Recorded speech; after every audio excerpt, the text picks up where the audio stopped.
حضرت لقمان حکیم نے اپنے بیٹے کو کہا 3 نصیحتیں تجھے کرنے لگا ہوں، یہ 3000 نصیحتوں کا خلاصہ ہے، اور ان میں بھی 2 کو یاد رکھنا، 1 کو بھول جانا۔ تو بیٹا ہمہ تن گوش ہو گیا، تو حضرت لقمان بولے جو نیکی کی ہے اس کو بھول جانا، جو نیکی کی ہے اس کو بھول جانا، اور موت کو اور اپنے رب کو یاد رکھنا۔ یہ میری ساری نصیحتوں کا خلاصہ ہے۔ جو نیکی کی ہے وہ بھول جانا، چاہے وہ کسی شخص کے ساتھ کی ہے، چاہے وہ نیکی عبادت کی صورت میں ہے، چاہے وہ ریاضت کی شکل میں ہے، خدمت انسانی ہے، کسی رشتہ دار کے ساتھ نیکی کی ہے، تو کہا بھول جانا جس طرح کی ہوئی نہیں ہے۔ حضرت معاذ بن جبل رضی اللہ تعالیٰ عنہ حضور کے روضہ انور کے سامنے بیٹھ کے رو رہے تھے۔ حضرت عمر گزرے تو پوچھا اے معاذ کیوں رو رہے ہو؟ کہا صاحب مزار کا ایک فرمان یاد آیا جس نے رلا دیا۔ کہا وہ کیا فرمان ہے؟ کہا ایک دن حضور نے کہا تھا ادنا سی ریا بھی شرک ہے، تھوڑی سی ریاکاری بھی شرک ہے۔ اللہ صرف اس عمل کو قبول کرتا ہے جو محض اس کے لیے کیا جائے۔ تو نیکی خالص اللہ کے لیے کریں گے تو قابل قبول ہے۔ اللہ تعالیٰ غیرت والا ہے، وہ کسی اور کو اپنے ساتھ شریک ہونا پسند نہیں کرتا۔ تو جب بھی نیکی کرو، یہ سلس دین ہے، انما الاعمال بالنیات۔ اس حدیث کو علماء نے کہا ہے تیسرا حصہ دین کا اس میں ہے کہ اعمال کا دار و مدار نیتوں پہ ہے۔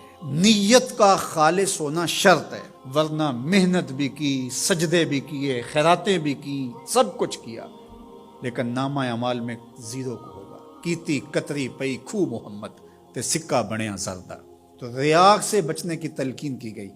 حضرت لقمان حکیم نے کہا جو نیکی کی ہے اس کو بھلا دینا، اللہ کو اور اپنی آخرت کو کبھی فراموش نہ کرنا۔ جب آخرت مستحضر رہتی ہے، ہر وقت بندہ خیال میں رہتا ہے کہ میں اللہ کے حضور پیش ہونا ہے، ایک میدان لگنا ہے، وہاں ترازو گڑے گا، اعمال تولے جائیں گے، تو خود بخود اپنا محاسبہ کرتا رہتا ہے۔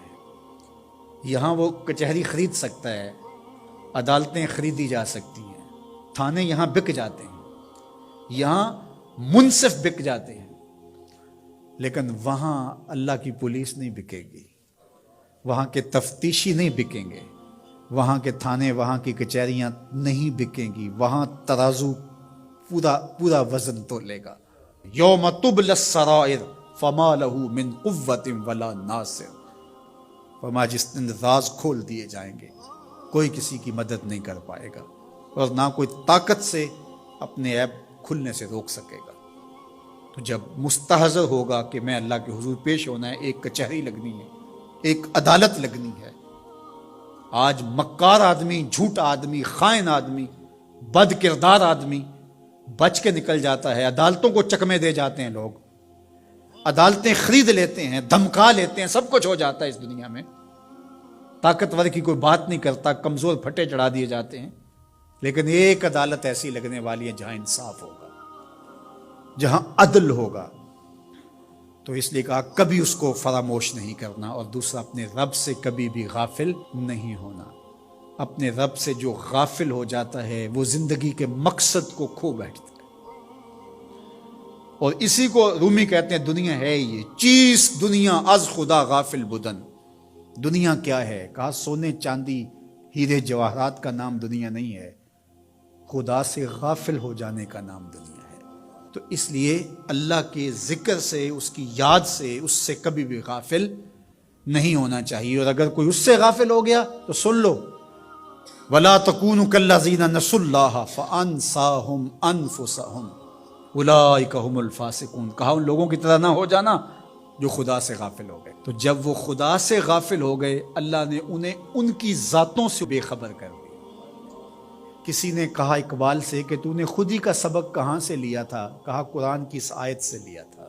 اور یہ بات ذہن میں بٹھا لیں، اپنے لیے بھی اور اپنی اولادوں کی تباہ میں راسخ کریں جیسے بھی ہو سکے، کہ ایک چیز کو بھول جانا ہے، جو نیکی ہو گئی بھول گئے، اور اللہ کو بھی یاد رکھنا ہے اور آخرت کو بھی یاد رکھنا ہے۔ یہ چیز یاد رہ گئی تو سمجھ جاؤ خیر ہے، اور اگر یہ 2 چیزیں بھول گئی اور جو بھولنے کی چیز ہے وہ یاد رہی تو سمجھو ہم نے اپنا سب کچھ لٹا دیا۔